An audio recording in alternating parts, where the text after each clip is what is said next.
Hello and welcome to another exciting episode of Token Podcast. I'm your host and sometimes referee, the friendly neighborhood Zach Pearson, and today, here comes a new challenger. He who is God of the Pen, and his name is Ken. A one Ken God.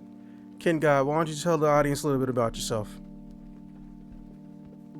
Hello everyone, my name is Ken God.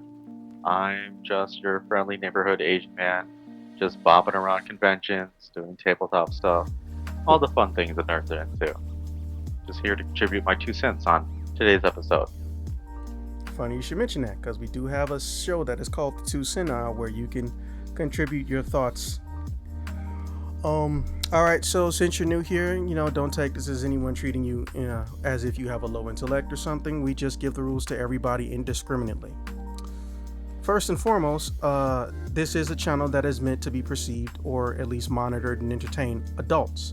That means that not only is there no topic off subject, 4-letter words and, their accompanying 8-letter and 12-letter words do not necessarily have restrictions and limits.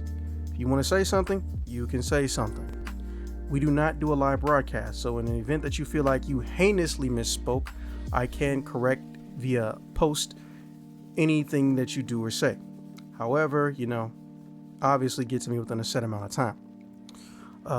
We also do not condone the abuse or facilitate the abuse or attempt to facilitate the abuse of any marginalized group, or or want to manipulate people into thinking that there's something wrong with them as an ethnic group or marginalized group as a collective whole, because hate speech, despite having freedom of speech, is still a crime. Also, we're not really here for hate speech. If you say you want to beat someone's ass or something, no one's gonna hold that against you, and plus that's normally perceived as a joke or a jocose statement. Now, when you start giving plans to murder somebody, that's when goes into a whole nother ball game. A ball game I don't want to play. That being said, do not get me wrong. If you were of that disgusting mindset, you probably wouldn't have found me, and we probably wouldn't be homies as long as we've been homies in the first place. So it's not like I'm accusing you of doing this. I just give everybody the rules the same, fair and simple. Any questions? No questions. No incriminating audio. Got it. Or at least, tell me when you do it so I can edit it out. All right, so our topics for this long overdue Token Podcast, and for those of you wondering, no, we did not randomly take a break during August. Things got weird in August. The very, very short version is I changed my career paths twice, and yes, they did net me more income each time, and I've been flirting with the idea of having a permanent, not a temporary for commission editor outside of myself, and it took time to get that done. Also, one of the star players of the show, which apparently I've underestimated their fan base of, was unable for most of the videos that they were supposed to be directly involved in. So our times table got pushed into September. But don't worry, we will be adjusting things. Make no mistake. There is no lost content. There's only shit we haven't recorded yet. So our first topic is Attack on Titan. As far as animation is concerned, did the manga / cartoon end well? That's right, I said manga. I want to include both because they technically have the same ending. As many of you may know, it is one of the most popular shows that has existed, and I believe it was in 2018 it was the most watched show in North America, or 2019 it was the most watched show in North America. I can't remember. But the ending, much like Game of Thrones, has left a bitter taste in people's mouth. Not bittersweet, bitter taste in people's mouths. So because of that, I want to ask someone in particular, based on what I'm going to alert them to, how they feel about it. Our second topic, PlayStation, or rather portable systems. Look, no one really gave a shit about the Steam box. It literally did the opposite of what it said it was going to do and what it meant to accomplish, because they weren't paying attention to the audience that was going into them, or they wanted to buy their own products. However, we've entered a more portable era, or portable friendly era, where essentially people are playing games that they would normally play on their laptop in a handheld gaming device instead, but really it's just a computer with gaming handheld control system. So I want to know, Do you think that all these new game systems and PC systems or portable PC entertainment devices, which I guess technically is and isn't a game system, do you think that we should have been exploring that more? Or should the bigger systems and the stationary systems stick to what they do best to avoid consumer confusion as well as not having a reason to exist, aka redundancy, because so many people are doing the same thing? Remember, when it started, there was one that was popular. It was the Steam box or Steam portable, whatever the Steam device is called. Now there's like 20 of them, and that's not an exaggeration. Of course, my doctor's office will be calling me right now, so let me pause this recording real quick. And we're back. Sorry for that break that you guys aren't going to see or feel because of editing magic. But yeah, are there too many? Are there too few? Or should they leave it to the professionals? Or really just Nintendo? There's so many ways to answer that question. There's no wrong answer. There are some dumb answers, but why spoil the surprise? And if, depending on the time frame, if allotted, we're going to go over why the fuck, again, I think we did this once before, 4 years ago. Why the fuck Capcom can't seem to figure out what to do with Megaman despite it being painfully easy for everyone the hell else. That one alone is its own mini story, so I'll wait till we get to that topic before we go there. Starting us off though, Ken God, since you're the new guy, you answer everything first. I'm gonna ask you point blank. Topic 1. Would you have changed the ending of Attack on Titan? And feel free to give me your why or why not, or if you liked it. It was. God, I'm trying to remember. It's been so. Okay, so long. Quick reminder: the main character Eren Yeager realized throughout the course of his transformations into a Titan that he was accessing a subconscious space that helps him not only see Titan history, but also be able to affect and go through the minds of previous Titan owners. Essentially, he gained inherited memory. After realizing this, he quietly developed a plan in secret to allow him to completely wipe out all of the Titans, or rather the Titan gene pool from the Earth, which meant an entire group of people would have to be erased. Essentially, he was attempting to commit genocide. However, he also claimed at the end he knew he was not going to succeed, but continued to do all of the shit that led to what happened anyway.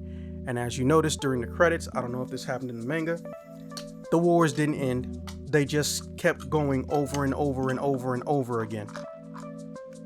Even though the main living cast tried to end it or get people to understand, hey, we need to stop hating each other. There are no more Titans, and there are not going to be any more Titans. Because technically, he failed and succeeded. He failed in the genocide, but he did wipe out Titan gene pool. The end. Yes. So humanity still becomes creative in their own destructive ways. Yes. Which is very realistic. So, let me ask you, would you have changed that ending? And if you would have, what would you have changed, or why would you keep it the same?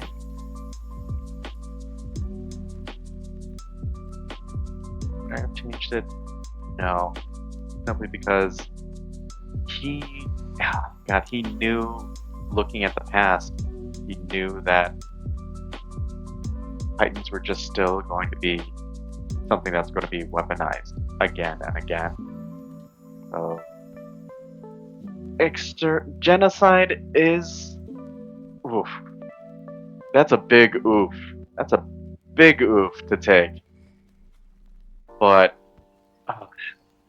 still rough seeing just the whole, all the Titans just coming out and stomping on everyone to death, stomping on all the different kingdoms and different civilizations into ruin. God, the animation of that though was, seeing that animated was absolutely awesome and terrifying.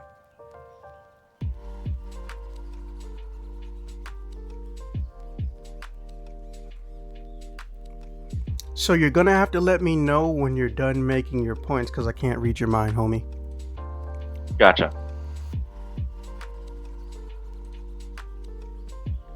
So I'm assuming you're done. I'll go next. I know it's gonna sound like a little bit of a ass waxing, but hey, yo, I'm in a weird space.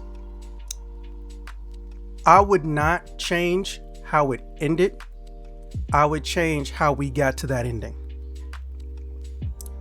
Too many times in an anime and a manga, there is this perceived bullshit of a happy ending. That's why certain stories that don't have those happy endings, or they don't imply and they live happily ever after and shit still goes on, do so well. And sometimes they try to happy ending shit to the point where it just feels fucking stupid. Case in point, I know that it basically was the Twilight before Twilight, but there was a show that many middle-aged female pedophile and female minor loved. It was called Inuyasha. Do you remember what happened on the last episode of the original Inuyasha show? You're gonna have to refresh my memory. That was Kagome's school shoe, which there's no reason for her to be wearing a school outfit since she's fucking going into this dimension and back in time every single day. Her shoe ripped. And then she gets it repaired at the end of the episode. And then nothing happens. I'm not even joking. We all know that's not how the manga ended. But that shit was fucking hilarious. I couldn't make it up if I tried. The episode opens, her shoe rips. The episode closes, she fixes her shoes and finds a new resolve to go on adventures with Inuyasha and Stop Naraku, who literally, I don't even think is involved in this entire fucking episode. There was no negative part. She just had a shoe rip. I'm not joking, man. It was terrible, but I was dying laughing at the same time. Yeah. Then they made the sequel series, which is literally just part 2 of the show. It was just a continuation of everything. And then they made a new one, which is the future, where, it's about the descendants of the original cast members of Inuyasha. I don't give too much of a shit about that one. I'm not the target demographic. I was barely the target demographic when the first Inuyasha came out, so I'm not even going to pretend I know if it's shitty or not. But you see how it ended, but the ending was shit. Now, in Attack on Titan's case, the problem I believe that people mostly have, it's not necessarily that, oh, the girls are so sad that Eren became the bad boy, but as we all know, they like the bad boy. The minute he started walking around like how I do when I'm in my pajamas and throwing a hoodie on top of it in his bare feet, they was all like, oh my god, Eren's so hot. I was like, this man literally just said he wants to commit genocide, and he beat up damn near to death the smallest fucking character in the entire fucking show. But hot boy logic. They get to get away with shit. Not complaining, just stating a fact. So, there was no build up. There was no deciding factor that let us know, hey, guess what? We're slowly gonna convert him into the bad guy, but none of the other protagonists know about it. Except, Levi, because Levi's like, man, I want to kill every last goddamn Titan. So, Levi was the only smart person in the entire show as far as I'm concerned. Hanji was crazy, but Levi was smart. And I stand by that statement. So, that's why I think the fuck up happens. Because we didn't see a slow descent into madness. It wasn't like what happened in Game of Thrones. We saw that Daenerys Targaryen has a long history of destroying her enemies and burning them alive and fucking up their shit. But she always stopped. She always didn't go past that line that separates the hero from a monster, right? Then when we got to the final season, she became that monster. And to this day, women everywhere, especially on Bumble, are still not over the fact that that's how the shit ended. But if you really stop and think about it, her descent made sense. Remember, every time she was exploring these places and she was liberating a group of people, she lost nobody. Or rather, she didn't lose anyone she had a personal attachment or connection to. Then we get to the end of it, and look what happens. First thing she does is she takes out one of her right-hand men, literally a right-hand man, because he was secretly plotting her demise instead of trying to help her become more stable and not do something crazy and overbearing. Like, what's his name? Fuck. Peter Dinklage's character. I don't know why the name escapes me. The little Lannister. And then she crossed that line when someone she actually cared about and did not betray her basically snapped. Then her pet dragon, which we all know she treats like an actual biological child, died. She was slowly descending into a monster over time. She didn't go crazy. She just didn't refine and hone her revenge to target one person. And if you notice, almost nobody else there did too. So that's why hers somewhat makes sense. But when you go to Eren Yeager, he goes in a room, says, nah, I'm gonna do this genocide, fuck it, it all need to go. Then he kills a massive amount of the people in the place he grew up. Then he tries to get them to march just to go kill a whole nother group of people, and half of his friends are on his side and the other half aren't. It was like a snap of the finger. Nothing triggers it that we get to see. We get one room, one discussion in one room, and that was it. So I think I would keep the ending, but I would have every single season end with him doing a soliloquy. Now, for the uninitiated, a soliloquy is when a character essentially has an inner dialogue with themselves. So every season, why are they treating me like this? I'm on their side. I fucking hate them. I wish they would die. Second season, what the fuck? There's titans in the wall? Okay, well, we need to find out why there's titans in the wall. Then he finds out, wait a minute, I might have the potential to stop this war. Maybe if I just get everyone to listen to me and I take control of all the titans, it won't matter and everyone will be safe. Nope. The other guys, what were they called? The Marlians? The Marlians come over to your homeland and they bombard everyone, or they do those sneak attack, surprise shit. And then you find out the other two who are fucking assholes and they're like, nah, you gonna come to our side. Then, that's when he can come up with the plan.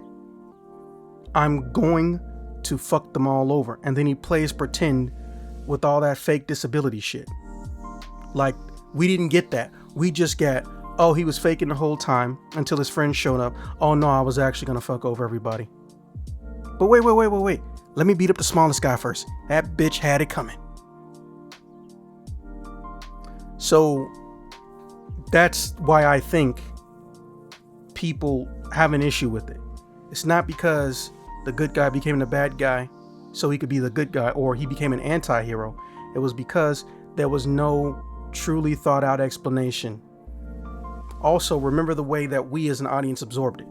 One of the biggest issues with Attack on Titan was it was having trouble with maintaining the animation quality and also the animation staff. So instead of us being able to absorb all this shit over the course of one season, episode by episode by episode, we got it in 2 big ass lump sum helpings, which is highly irregular. There's almost no animated show that is an animated show. Then when it gets to season 2, hey look, here's fucking everything. We're sorry it's late, and still not going episode by episode by episode. And then you get to the final part, and it's like, nope, here's all of it. Fuck you, leave us alone. People didn't process it and absorb it the same way. What do you think though? How do you feel about my answer? That makes a lot more sense. There's always, in a lot of stories, there's always, this happened, therefore this is happening next. Therefore, this is what happened next. Cause and effect. Yeah, if I remember my English classes from college, you gotta have a cause and effect. You gotta have start, a middle, and an end. Sometimes the middle it's meatier. It's gotta be like more heftier.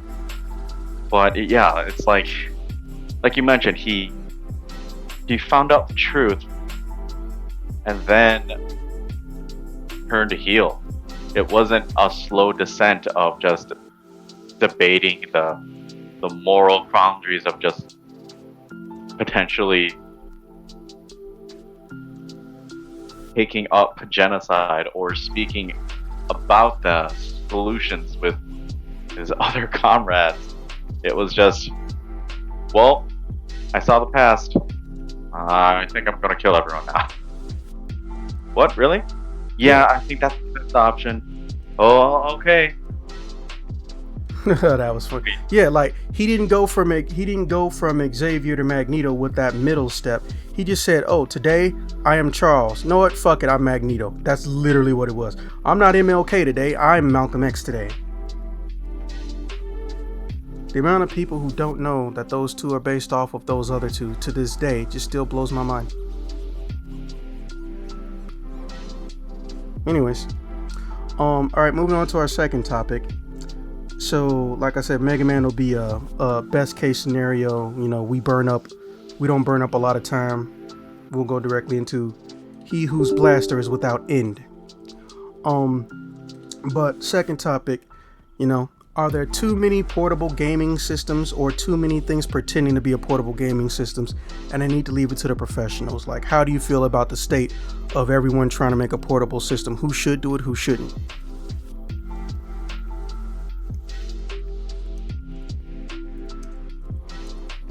Nintendo seems to have it down pat where these are games you can play on the Switch, and you can take the Switch with you. Just for example, if I'm going on a road trip and we're going back to Ohio to visit her side of the family, she'll take the Switch with her so that she can just play some games while on the road.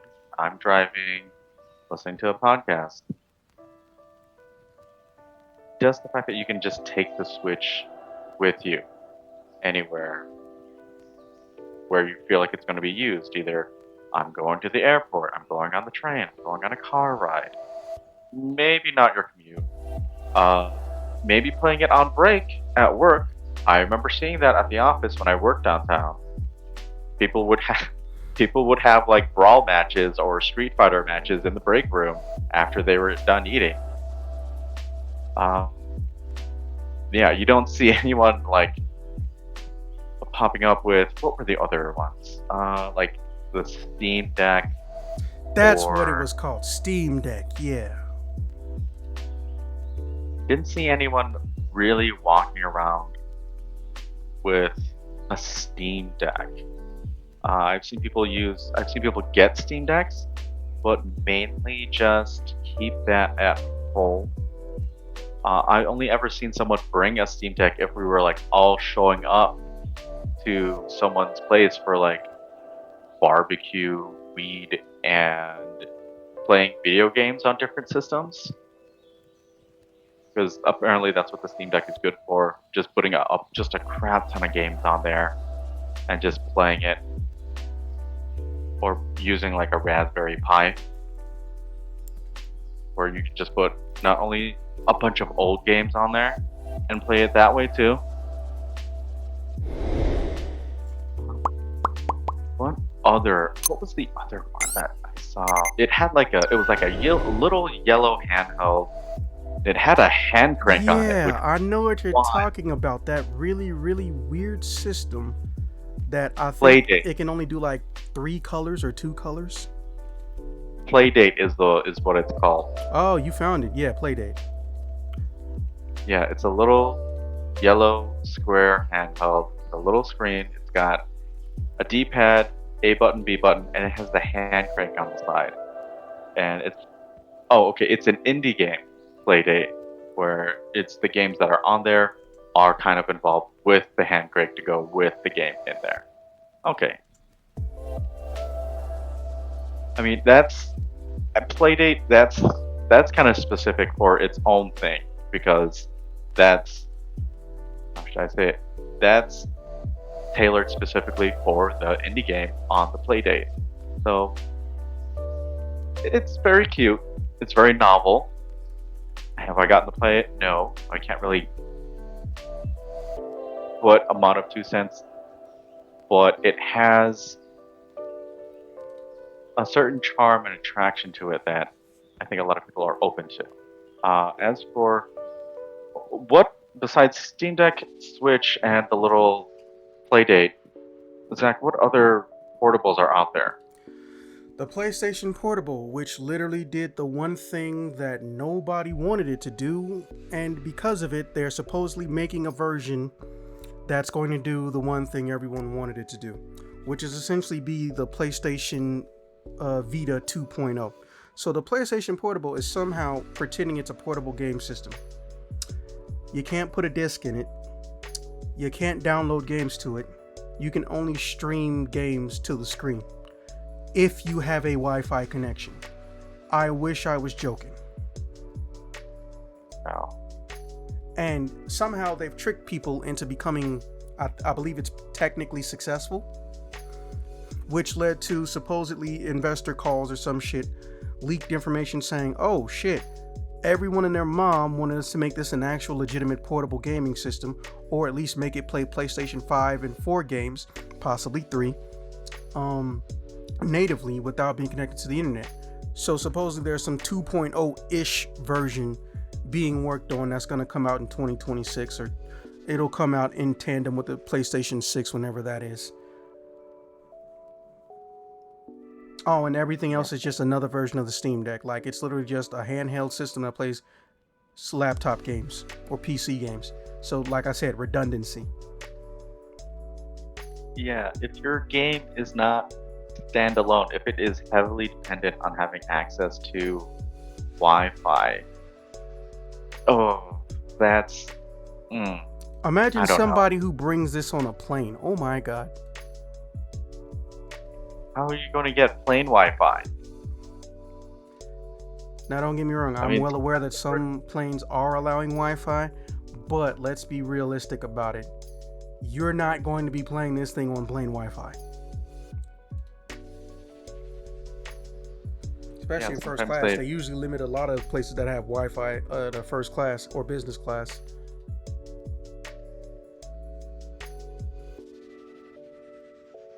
Yeah, not everything on the plane is going to be 100%. Yeah, sometimes you don't even have like entertainment or anything. As long as the plane flies and you have like air conditioning and the toilet works, that's about it. Everything else, it's kind of a 50-50.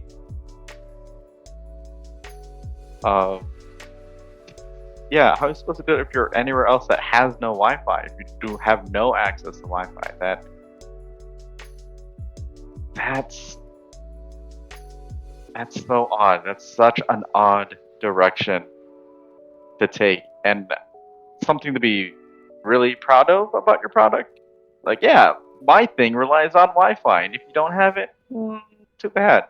Okay, that's your selling point? Bro, No, thank you, I sir. wish I could give them to you right now. The internet lit Sony's ass up. Skit makers, entertainers online, reviewers, everybody's like, why in the actual fuck did they do this without doing everything else that everyone fucking wanted? Literally, the only people who were trying to defend it were presumed to be shilling. Like, they were paid to not say anything bad about it. That's how bad they fucked up.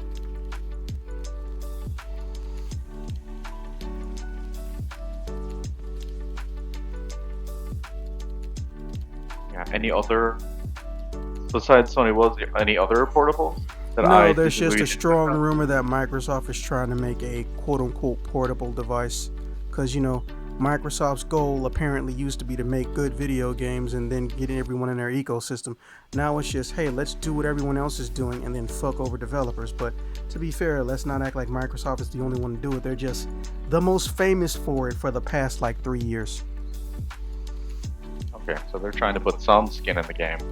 We just don't know what it looks like yet. Yeah, and it seems, I won't even call it redundant. Those different versions of a Steam box, which in itself is just a different version of a laptop, those are redundant. Their shit seems fucking unnecessary, because what is their whole claim to fame? We are the gaming system that has the most competitive people slash has the most consistent online community system because they built it up first and they put effort into it, right? And everyone knows half these people hate playing with anyone who's using Wi-Fi. So if you got a portable device, whether it's Wi-Fi only or not, chances are if it's Microsoft related, you're not gonna play no single player shit on there. At least not on purpose.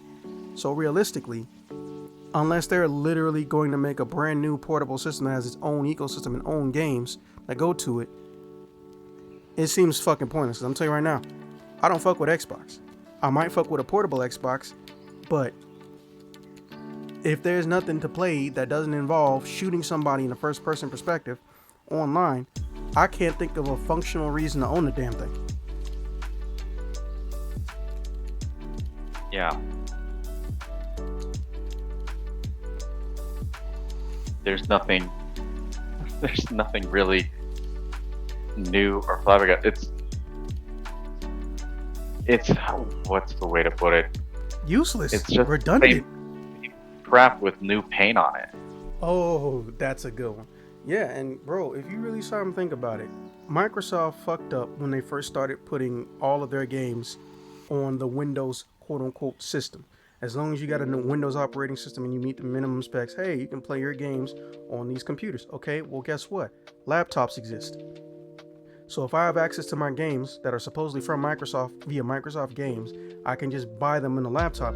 You damn near killed off the reason for me to buy your fucking system. It's like they understood how to make a game system, then they stopped once they got good at it. You know how weird that is to say? Man, we're actually getting good at this gameplay system stuff. Well, we're actually going to be that third place contender. Maybe one day we'll get second. We're in a heated rivalry with Sony.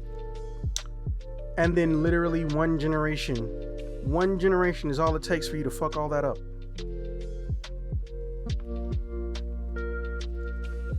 It's crazy. Is that rivalry even still going? Technically. Technically? Yeah. Like Sony's in a three-way rivalry, but only Microsoft, but it's not even connected. Sony's technically in a rivalry with Microsoft, and we know they're in a rivalry with Nintendo. But Nintendo is not in a rivalry with Microsoft, and I don't think they honestly give a shit about them. They only care about Sony. But they like to pretend like, oh, yeah, we're all peaceful. There's enough for everybody. Let's end the gaming war because you said it on a fake-ass award show run by Jeff Keighley who wants to do nothing but just make money off the industry and can't even fucking organize the shit correctly and coherently. Are you serious? So fucking it's a weird thing because if you stop and look at them, Microsoft as a company, how they perceive consumers and get consumers changes so fucking fast.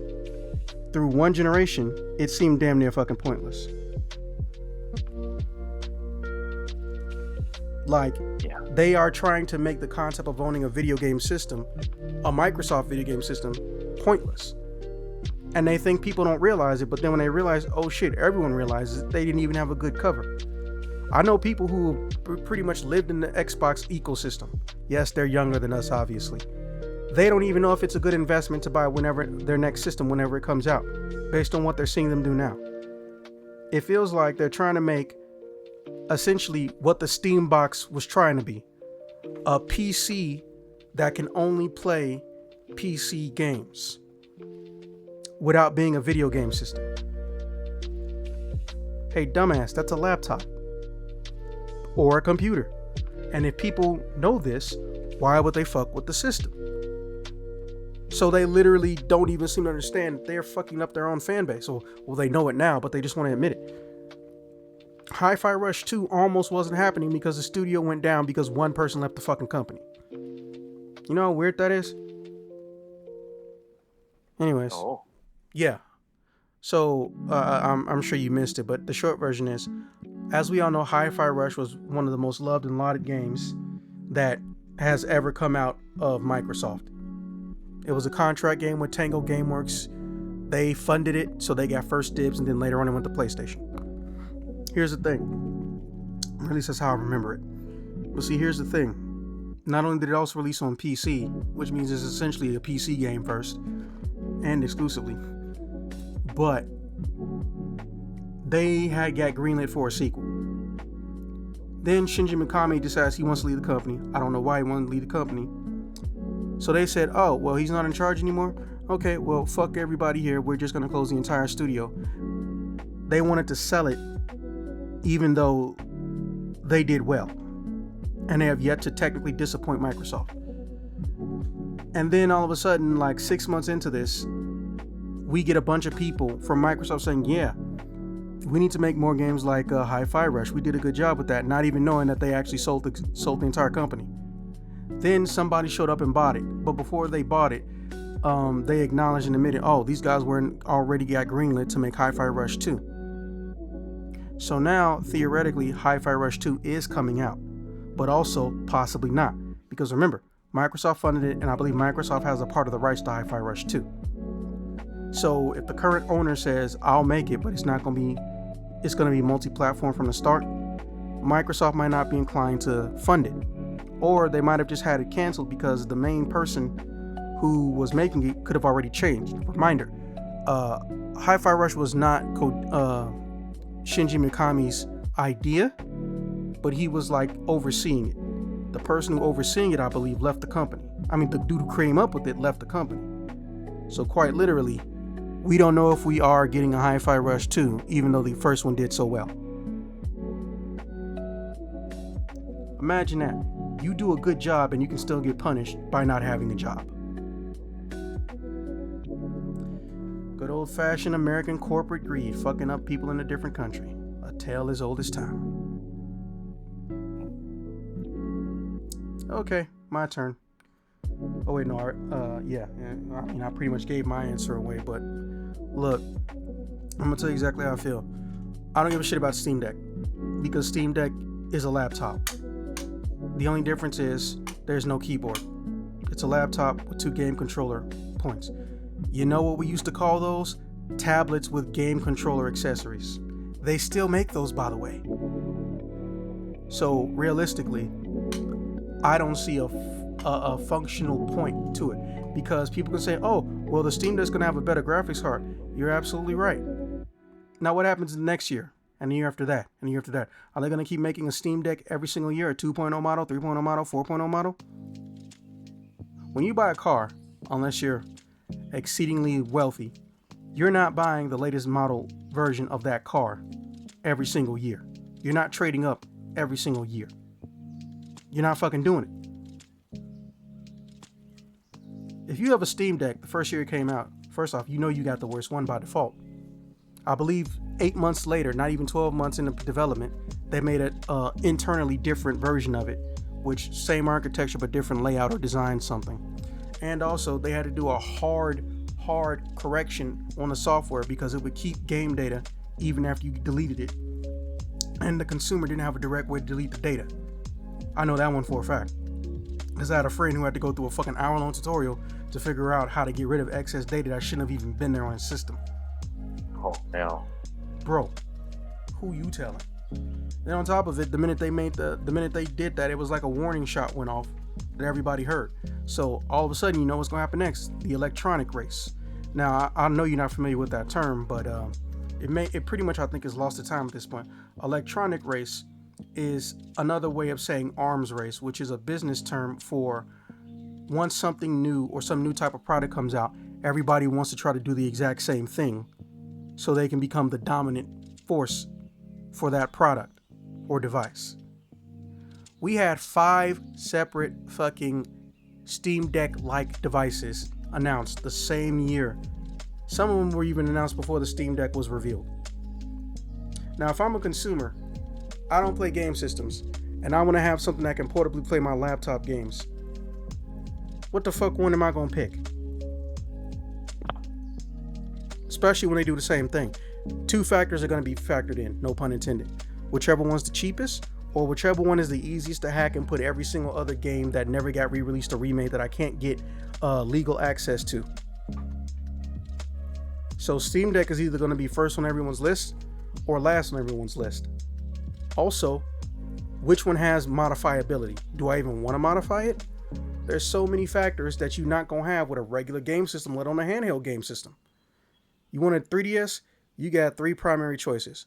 3DS Lite because you got some small ass baby ass hands, regular 3DS, and 3DS XL because you're me. You have the opposite of small baby ass hands. And ain't nobody fucking with a 2DS because a 2DS is essentially just a toy for children. Which is a weird thing to say, given the circumstances. So here's how I look. Yeah, exactly. So here's how I'm out. Hit myself with the mic. That sucked. So here's what I'm thinking. None of those fucking Steam Decks need to happen.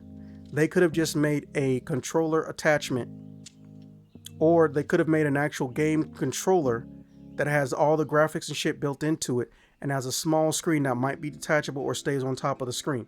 Not only has that form factor been done before, fucking NVIDIA GeForce, one of the most famous graphic designers and graphic card makers on the planet, fucking did it already. And I believe so did Republic of Game, or ROG as they're commonly known. They literally made a product and tried to advertise like this is the first time something like this is going to the market, when shit like that's been on the market for 15 years. It just wasn't successful.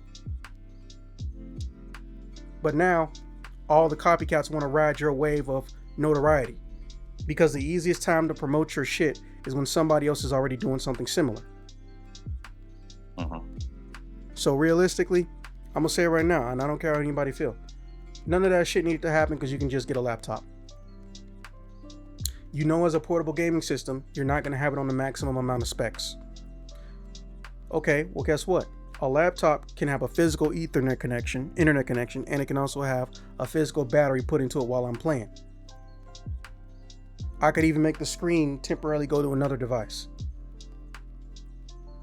So the way I see it, you're just a smaller laptop with a different type of mouse. There's nothing on those things that I can't already do on a laptop. Oh, well, it's portable. Okay, so is my laptop. Well, it can fit in the book bag really easy. Okay, so can my laptop. And neither one of them devices can fit in my pocket. They seem pointless.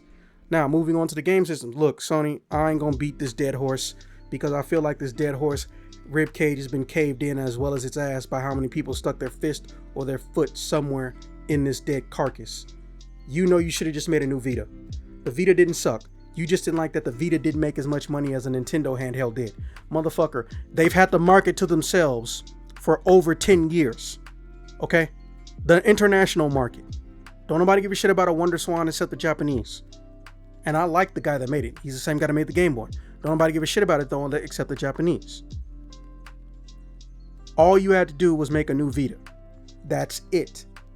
They already knew what to do with the Vita. Let's make sure we have games from developers that specifically are meant to run on the Vita. They're not going to have the best graphics in the world. They're just going to have good gameplay, possibly good story, and it's going to be a fun time. That's what you do with a portable gaming system. Really, that's what you should do with any game system. And then they just stopped. They quit because they weren't becoming number one. Fucking idiot. You started from 0 and you got to 40 and you got mad that you didn't go from 0 to 100. You got to walk before you can crawl, Sony. But they don't want to understand that. So Vita got clipped real quick. Microsoft, hey, fuck you. I don't care what you're doing with handhelds. I hope it's just a rumor. I will purposely not buy your shit. And if someone gives it to me as a gift, I'm going to lie and say I love it. I'm going to keep the box and I'm going to melt the system. Nintendo, hey, look, you basically decide you're going to hybridize everything. So I ain't got nothing to say for you. I mean, outside of how you treat certain developers, you doing everything that you should do with a handheld system. You got a monopoly, but you know your monopoly isn't because of abuse of your competitors. It's because no one else was in the fucking market with you. Then you said, fuck it, why are we keeping these markets separate? I'm good with what they doing. I'm not worried about the new system. My real question is, will it easily fit into a bag? That's my only question with their new system. So yeah, that's pretty much it. Fuck all these laptop companies and PC gaming accessory companies trying to do this shit. I'm not gonna buy your shit because if it's not overpriced, upgrading it is gonna be too overpriced. And if that's not too overpriced, then there's no point in me owning this because I have a laptop. There's no point. Well, would you play a laptop while you're walking down the street? No. But I'm also terrified of the idea of playing my game system while I'm walking down the street. Inside and outside. When I have my Switch outside, I find a chair, I sit in the chair. I find some ground, I sit on the ground. Can you imagine if somebody just straight up punched me one good time, grabbed the shit as I'm falling backwards, and then just ran off with it? Really think about that, how easy that is. I've seen that happen. Bro, it used to be on fucking YouTube. Those fights. I could go more into that, but I'm not going to eat up the entire podcast time talking about Battle Network. I had no idea you was in the Battle Network. I got some good news for you. Long story short, there are 5 different game companies that are making their own action RPGs based off of the Battle Network system. But continue. Oh, no. We'll talk about those later. Or maybe try something, give it a new spin. Kind of like, what was it? Kind of like an open world concept for like Breath of the Wild. Just put Megaman in, I could say, what, with apocalyptic setting, that he has to explore the world a little bit, see what happened to the world. Like he wakes up from some sort of deep sleep, and then now the world is effed up, and he's trying to figure out what's going on. He has to go around whole different areas, different scientists, different bases, find out clues from like where Professor Light, I don't know, it's kind of like Megaman X, but just like open world. Find clues that Professor Light left behind. And take down the oh god, what was their names? For Mega Man X? What were the Mavericks, I think they were called. Yes. Take down the Mavericks that are in charge. Yes. You got it right. They're Mavericks. That would be an interesting concept. Instead of doing the 2D battles, now it becomes like a fully like 3D open world battle that you're locked in a room with.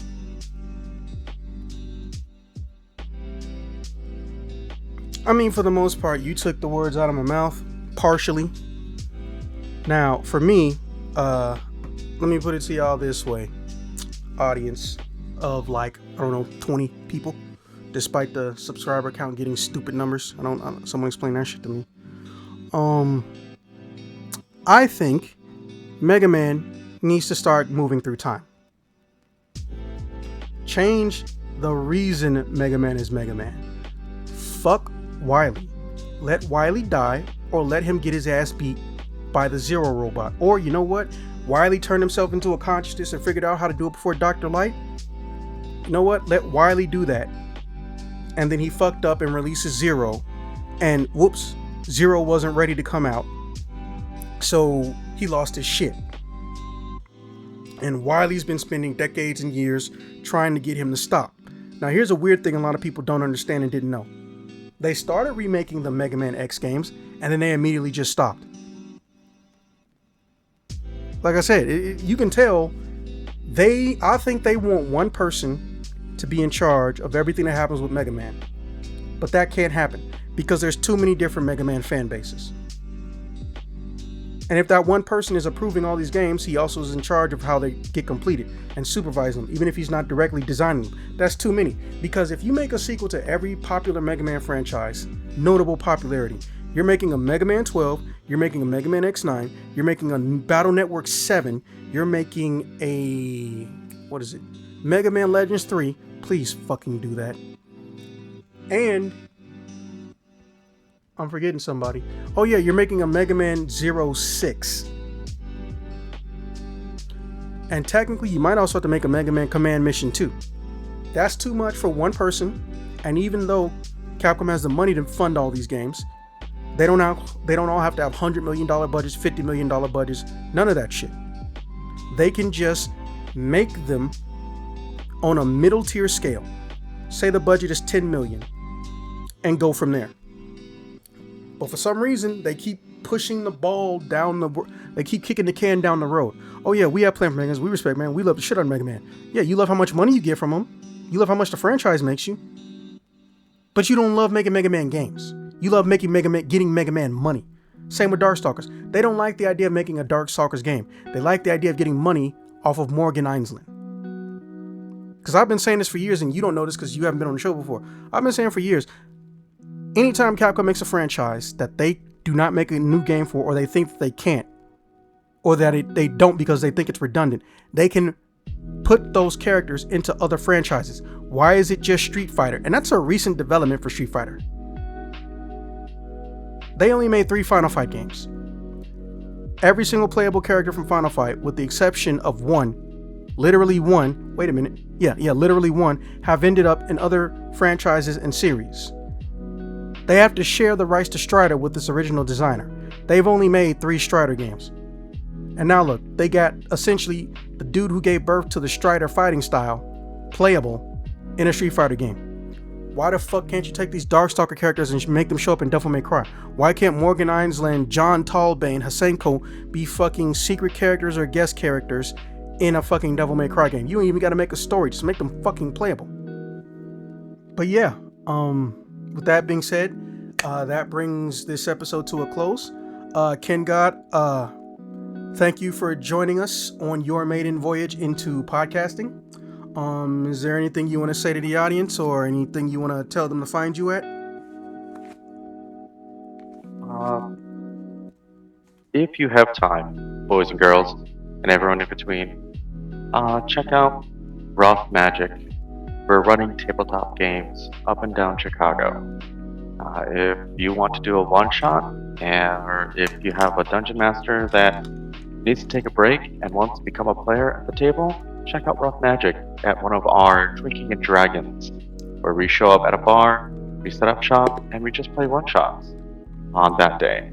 That's Rough, ROUGH, second word Magic.